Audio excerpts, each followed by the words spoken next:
Dinukot kahapon ng New People's Army ang isang sundalo na miyembro ng Philippine Development Team sa Surigao del Norte. Umapila na ang AFP sa NPA na pakawala ng sundalo alang-alang sa pagtatagumpay ng peace talks ng pamahalaan at National Democratic Front of the Philippines o NDFP. Mula sa Camp Aguinaldo may report si Brian De Paz live. Yes, Brian.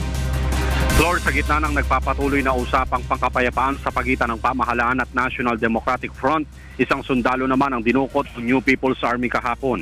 Ayon kay AFP spokesman Brigadier General Restituto Padilla, ang nasabing military personnel ay mula sa 30th Infantry Battalion ng 4th Infantry Division ng Philippine Army.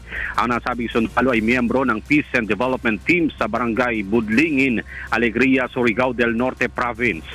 Sa nasabing sinasabing 15 armadong lalaki ang dumukod sa nasabing sundalo na pawang miyembro ng New People's Army Sandatahang Unit Propaganda Lumad Front Committee 16 Northeastern Mindanao Regional Committee sa ilalim ng liderato ni Florencio Oliano alias Ricky. Kinilala naman ng sundalo na inabdak na si Private First Class Erwin R. Salan. Kasama ni Salan ang mga youth volunteers na nagsasagawa ng forest cleanup drive sa vicinity ng Lumondo Falls na kilalang tourist destinations na nag-aambag ng economic development sa Barangay Budlingin. Kwento ng isa sa mga kabataan, pagbalik nila sa Barangay Budlingin proper, pina-flag down ng rebelding grupo ang kanilang sasakyan. Agad na kinuha ng mga ito ang sundalo at ginapos ang mga kamay. Umaapila ang AFP sa NPA na pawala na ang nasabing sundalo.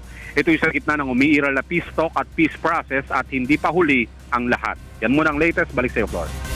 Brian De Paz, nagulat mula sa Camp Aguinaldo.